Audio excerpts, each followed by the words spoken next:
ॐ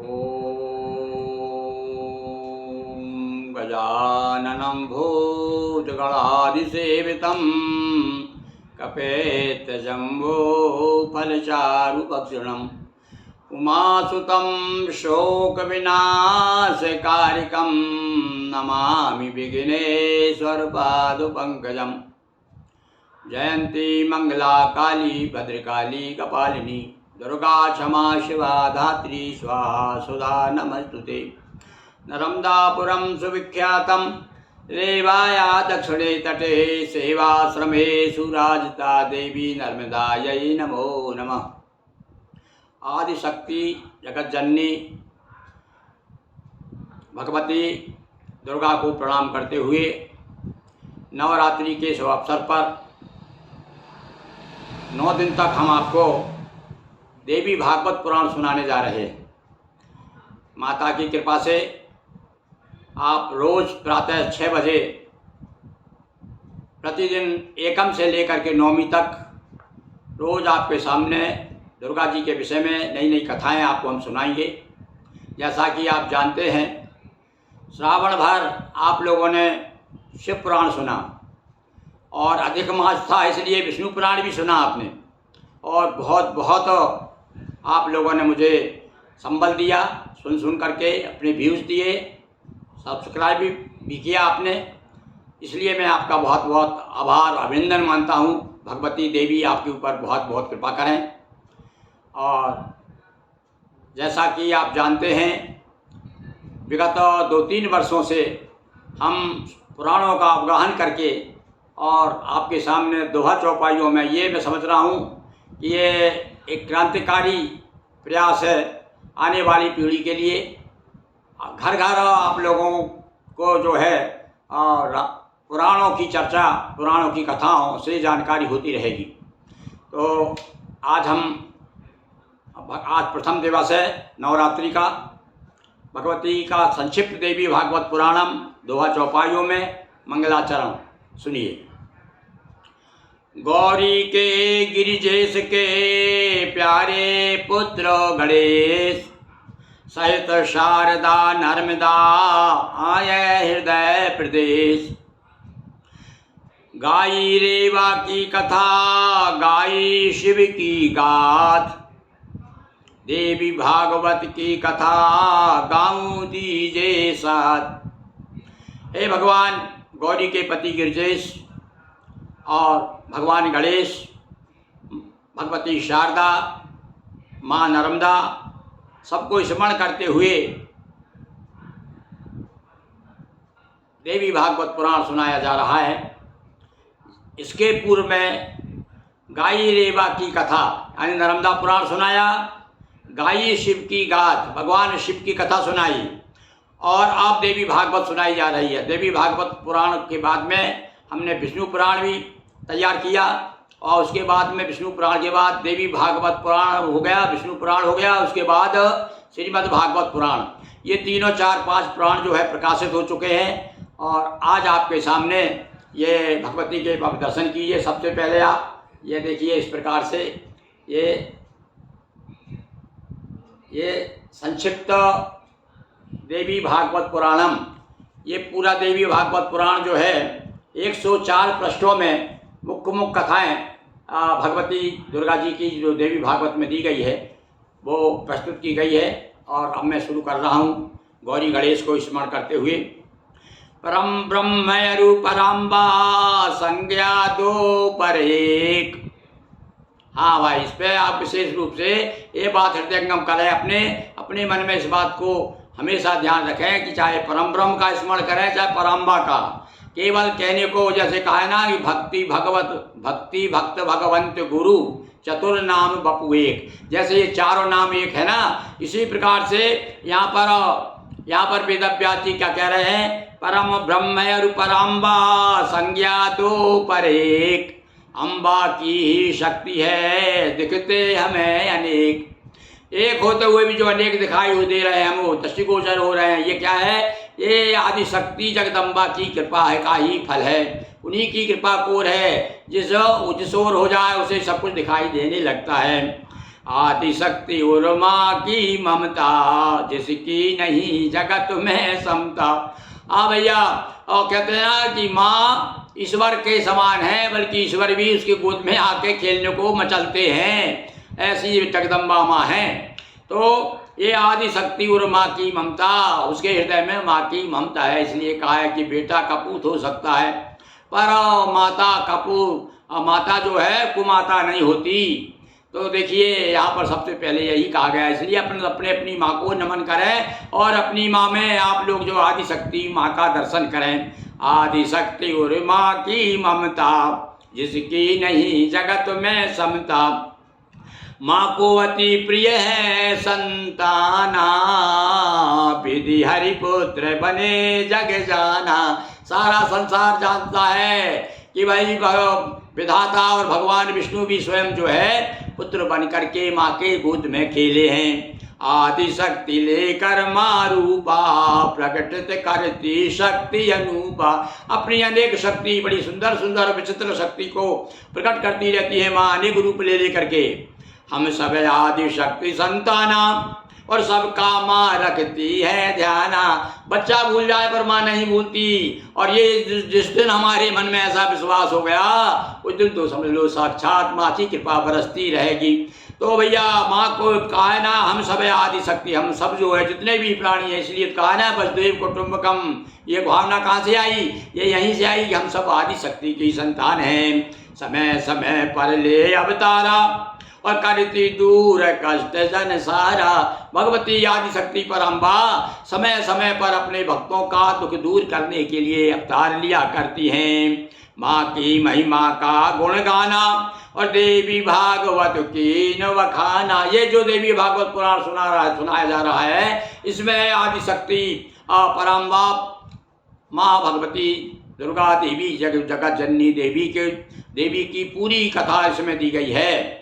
तो उसको संक्षेप में हम वर्णन कर रहे हैं।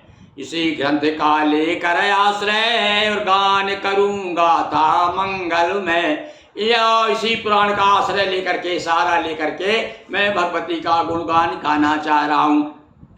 ऋषिगण बोले सूत जी आप परम विद्वान, मन प्रसन्न हो कथा कहे आप श्रीमान। सारे संतों के बीच में सूत जी महाराज बैठे हुए हैं, और सब ऋषिगण सूत जी से पूछ रहे हैं कि महाराज आप कृपा करके जिससे हमारा मन प्रसन्न हो जाए। तो देखिए कथा, भगवती की कथा कैसी है। सबसे पहले तो आपका कथा सुनते ही व्यथा दूर हो जाएगी, मन प्रसन्न हो जाएगा। सुनी शिव कथा अग विनाशनी, अद्भुत परम सुभक्ति दायनी। आपने इसके पहले हमको भगवान शिव की कथा सुनाई, जो कि बड़ा मंगल देने वाली है। अब वह कथा सुनाए पावन, जिससे हो संदेह निवारण। हमारे मन में कोई शक सुबह रहा हो, उस शक को दूर करने के लिए, संदेह को दूर करने के लिए कोई ऐसी पवित्र और पावन कथा सुनाइए। कलयुग में जो सिद्धिदायनी और अग विनाशिनी मोक्षदायनी, कहा सूत ने सुनिए मुनिगण, श्री हरिहंस व्यास है गुरुजन। अब सूत जी ने कहना शुरू कर दिया कि भैया कैसी भगवती है। बोले कलयुग में तो सिद्धि, विशेष रूप से सिद्धि देने वाली है। कहा है ना भैया, कलयुग में देवी और हनुमान केवल दो ऐसे देवता हैं जो जल्दी शीघ्र ही प्रसन्न हो जाते हैं। अगर विनाशिनी मोक्षदायिनी, मोक्ष देने वाली, और पापों को दूर करने वाली। अब हे मुनियो सुनो, सूत जी कहते हैं कि भगवान व्यास देव जी जो है भगवान विष्णु के हितवंश हैं। विष्णु का अवतार कहा गया भैया भागवत पुराण में वेद व्यास जी को। तो वेद विभाग किए इन चारा, लाभान्वित कीना संसारा। और इन वेद व्यास जी ने क्या किया, पहले वेद एक ही था, उसके 4 विभाग किए। ऋग्वेद, यजुर्वेद, सामवेद, अथर्ववेद। ये चारों वेद जो चारों, कई लोगों को तो नाम भी नहीं मालूम, और मैं समझ रहा हूँ कि आप में से अनेक लोगों ने तो उसके दर्शन भी नहीं किए होंगे वेदों के। ये देखिए द्रव्या जी की परम कृपा है कि एक भक्त ने तो हमको भैया चारों वेद दान कर दिए हैं। चारों वेद आ गए हैं यहाँ पर, ये उनकी परम कृपा है। पुराणों को आप देख ही रहे, पुराणों की चर्चा तो हम करते ही रहे आपके सामने। तो वेद विभाग किए इन चारा, और इनमें देवी भागवत न्यारा। अब इसमें जो पुराण, फिर इसमें क्या किया उन्होंने, वेद के बाद में उसमें से पुराण निकाले, कथा अंश लिया और पुराणों का विस्तार किया। उसमें देवी भागवत की कथा बड़ी प्रसिद्ध है। देवी भागवत कथा सुहाई और जन्मेजय को स्वयं सुनाई। वेद व्यास जी ने राजा जन्मेजय को, कौन है जन्मेजय मालूम आपको? कथा सुनते रहते भैया, मैं भूल जाऊं तो आप लोग याद के दिला दें। राजा परीक्षित के पुत्र हैं जन्मेजय। इनको कथा सुनाई वेद व्यास जी ने। पिता परीक्षित की नृपति दुर्गति करने दूर, देवी भागवत को सुना कृपा मिली भरपूर। और राजा परीक्षित की दुर्गति दूर हो जाए, क्योंकि सर्पदंश से उनका निधन हुआ था, तो इसलिए मैया जी की कथा सुनाई गई। वेद व्यास जी ने उनका दुख दूर किया, कृपा प्राप्त हुई मैया की। कथा हुई वसुदेव की। अब आगे सुनो। अब ये जो एक तो पहला बात बता दिया, सूत जी कहते हैं कि सबसे पहले देवी भागवत पुराण जन्मेजय जी को सुनाया गया। फिर इसके बाद में दूसरा प्रसंग सुनिए।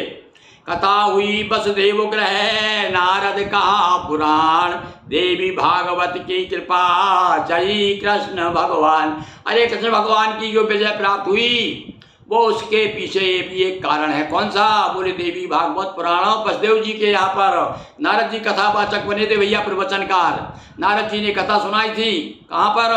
बोले ये वसुदेव के घर में, यानी कृष्ण भगवान के घर जाकर के नारद जी ने कथा सुनाई देवी भागवत की। ये वही कथा आज हम सुनाएंगे आपको। अब आगे सुनिए। देवी भागवत सुंदर सुंदर कथाएं हैं मैया जी की। नगर तो आप सुनो, कथा सुनो आप कि किस प्रकार से नारद जी का आना हुआ और ऐसा प्रसंग बना कि वहाँ पर देवी भागवत पुराण सुनाया गया। नगर द्वारका में एक बारा, सभा बीच हो उठा उजारा, समझे सभी सूर्य हैं आए, कृष्ण कहा मणि यादव लाए, सतराजित पहने मणि आए, चकाचौंध से सब चुंध आए, सतराजित रवि भक्ति कीनी, हो प्रसन्न मणि सूरज दीनी, मणि को समझो उसकी खेती, 8 भार सोना नित देती, सतराजित जब से मणि पाई, और सुख संपत्ति वृद्धि अधिकाई, कृष्ण चाहे मणि से हो वृद्धि, राज द्वारका की समृद्धि। अब प्रसंग देखिए कहाँ का है? द्वारकापुरी में द्वारकाधीश की सभा लगी हुई है, सारे यादव बैठे हुए हैं, विचार विमर्श हो रहा है। और उसी प्रकार अचानक उजाला हो गया, चारों तरफ चकाचौंधी छा गई। अब कह रहा है भैया क्या हो गया? सूर्य भगवान आ गए क्या? सूर्य भगवान आ गए क्या? यादव लोग कहने लगे। भगवान तो जानते थे इसी के अरे नहीं, अरे जो यादव है, सतराजित यादव है, वो आए हैं, उनके पास में सूर्य की मणि है एक, सूर्य भगवान की बड़ी भक्ति की थी उन्होंने, इसलिए वो मणि उनको सूर्य भगवान ने प्रसन्न होकर के दी है। अब वो जब आकर के वो बैठ गए और मणि को देखा तो भगवान की मन में आई, देखो ये मणि मालूम है क्या चमत्कार करती थी? 8 भार सोना, 8 भार समझ लो आज के हिसाब से 8 तोला समझ लो आप, या और भी कोई भार रहा होगा उस समय, कौन सा वजन रहा होगा, तो 8 भार सोना नित्य प्रति उस मणि में से निकलता था। अब भगवान श्री कृष्ण सोचा कि भाई राजकाज चला ना, द्वारका का राजा तो दादा थे वो, धीरे धीरे उनका भी राज्य जो है सीमा पड़ रही थी, तो उनके मन में एक विचार आया कि ये मणि मेरे पास होना चाहिए।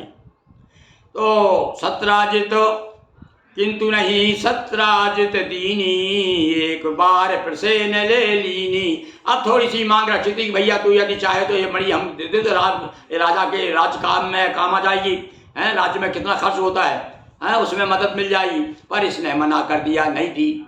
अब उसमें बात खत्म हो गई, चले गए वो वहाँ से सभा के बाद। अब एक बार इनका भाई था, छोटा भाई प्रसेन नाम का, प्रसेनजित, तो उसको दे दी। वो लेकर के मणि को जंगल में चला गया, वो जंगल में शिकार खेलने के लिए गया। तो वहाँ पर जाकर के क्या हुआ देखिए आप। पहने गले में पहुँचा जंगल और प्राण हरे सिंह ने कर घायल। वहाँ पर शेर से सामना हो गया और शेर ने झपट्टा मार के उसके प्राण ले लिए। अब क्या हुआ, मणि वहीं गुफा में ले गई, वहीं पास में गुफा थी एक, और वहीं पर शेर मर गया था। शेर को नहीं, वो शेर को जो है प्राण हरे सिंह ने कर घायल। सिंह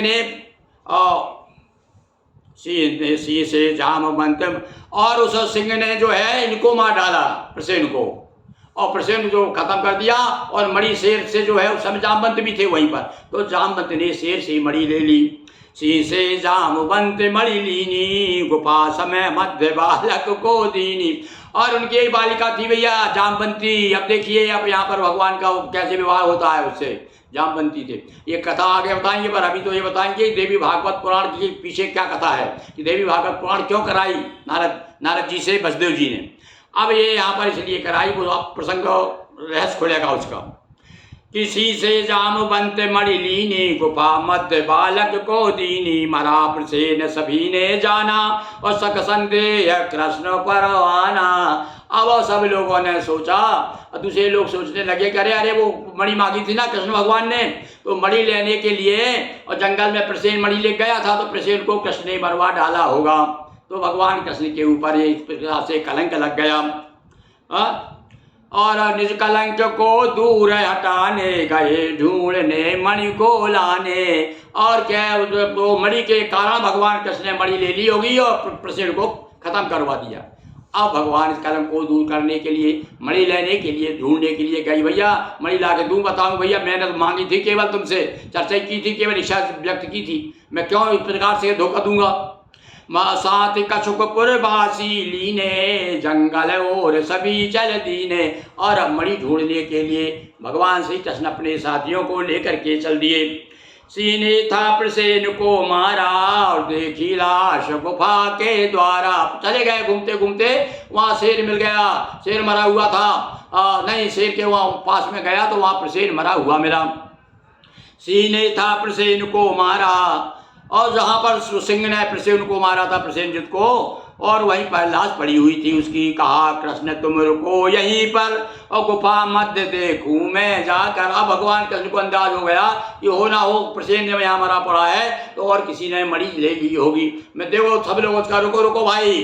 अब देखो ये प्रसंग वैसे ही है, बात हो रही है जो सुग्रीव और बाली की प्रसंग आपको मालूम होगा, कि उसको एक दानव को मारने के लिए, और बाली घुस गया था गुफा में। सुग्रीव पे क्या गया था कि तू बाहर रहना और इंतजार करना, और बहुत दिन हो गए, जब काफ़ी समय हो गया तो गुफा बंद करके सुग्रीव भाग आया था। यहाँ देखिए यहाँ पर कुछ दूसरी बात आ रही है। यहाँ क्या हुआ, सिंह ने था प्रसेन को मारा, देखी लाश गुफा के द्वारा। कहा कृष्ण तुम रुको यहीं पर, गुफा मध्य देखूं मैं जाकर। जामवंत से हुआ महारण, था विलंब होने का कारण। और जब तो विलंब हो गया काफी, जामवंत से खूब युद्ध हुआ भगवान श्री कृष्ण का। तो 12 दिन तक रुक कर पुरवासी, आए ग्रह सब और उदासी। 12 दिन तक युद्ध होता रहा उधारा। और जब वो बेचारे जो साथी लोग इंतजार करते रहे, कृष्ण जब नहीं लौटे गुफा में से, तो सब लोग लौट आए और आकर के बताया कि भाई कृष्ण का अभी पता नहीं है, गुफा में गए हैं, लौट के नहीं आए, और हमें उसको समझ में नहीं आ रहा क्या हो गया। सभी वहाँ समाचार पुरजन सब दीना, और पितु वसुदेव शोकवती कीना। वसुदेव जी बड़े दुखी हो गए, अरे मेरा कृष्ण कहाँ चला गया, बड़े दुखी हो गए वसुदेव जी। तो समाचार पुरजन सब दीना, पितु वसुदेव शोकयति कीना। तभी वहाँ नारद ऋषि आए, समाचार वसुदेव सुनाए। कुछ उपाय ऐसा बतलाए, मेरे कृष्ण शीघ्र घर आए। और ऋषि नारद जी आ गए। भैया सत्य लोग जब गृहस्थ आश्रम में पहुँचते, गृहस्थों के यहाँ पहुँचते हैं, तो कुछ ना कुछ उपाय ग्रस्त लोग अपनी आपत्ति की, संकट के उपाय उनसे निपटने का पूछने लगते हैं। वसुदेव जी ने नारद जी से पूछा, महाराज बताइए, मेरे कृष्ण को 12 दिन हो गए, पता नहीं कहाँ चले गए, गुफा में गए, लौट के नहीं आए, कुछ ऐसा उपाय बताइए जिससे कृष्ण शीघ्र आ जाएं। तो अब नारद जी क्या बता रहे, ऋषि जाना चिंता का कारण, और कहा करे देवी आराधन। अब बताया नारद जी ने, ए वसुदेव जी, आप कृष्ण को यदि चाहते हो कि वो जल्दी आ जाए, तो आपको देवी की आराधना करनी पड़ेगी। भगवती दुर्गा की पूजन कीजिए, उनकी आराधना कीजिए। और क्या, नवरात्रि विधि से करे पूजन। और ये नवरात्रि में भैया ये देवी भागवत पुराण का बड़ा महत्व है, और वसुदेव जी ने भी यही किया था। कहा ये नवरात्रि में देवी का विधि विधान से पूजन करके, और क्या करें आप, नवरात्रि विधि से करे पूजन। और सुने पुराण देवी का राजन। हे राजन, आप देवी भागवत पुराण सुनिए। हाँ भैया देखिए, और सारे कष्टों को दूर करने वाला ये देवी भागवत का पुराण है, देवी भागवत पुराण है, मैया का पुराण है। तो इसलिए आप विशेष रूप से हम 9 दिन हम भी अपने आप को कृतकृत करने जा रहे हैं, भगवती की आराधना करके, उनका पूजन ध्यान करके, स्मरण करके। और आप लोगों से भी हम आग्रह करते हैं कि आप भी कथा को सुनिए भगवती की 9 दिन तक। नई नई कथा, ऐसी कथा जो शायद आप लोगों ने, शायद देवी भागवत पुराण भी होती कहीं कहीं, और आप लोग जो आजकल तो भैया बड़ा सुलभ हो गया है, फिर भी कुछ लोग नहीं सुन पाए हों, तो उन सबको मैं सादर आमंत्रण दे रहा हूँ कि 9 दिन तक रोज आप देवी भागवत पुराण की कथा सुने।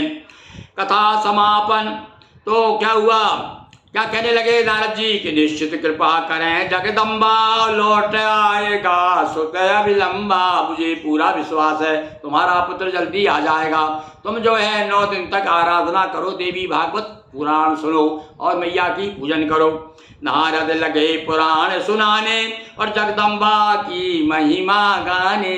आज हमके भी भैया अवसर मिला है मैया की जगत जननी जगदम्बा की महिमा का वर्णन करने का। नारद जी कथा सुनाने लगे, महिमा गाने लगे। और इस समय देखिए, आप ध्यान कीजिए, भगवान श्री कृष्ण का महल है, वसुदेव जी को श्रोता के रूप में बैठे हुए हैं और नारद महाराज जो है अपनी कथा श्रवण करा रहे हैं। जाम कथा समापन अवसर आया, उधर कृष्ण ने रिक्ष हराया।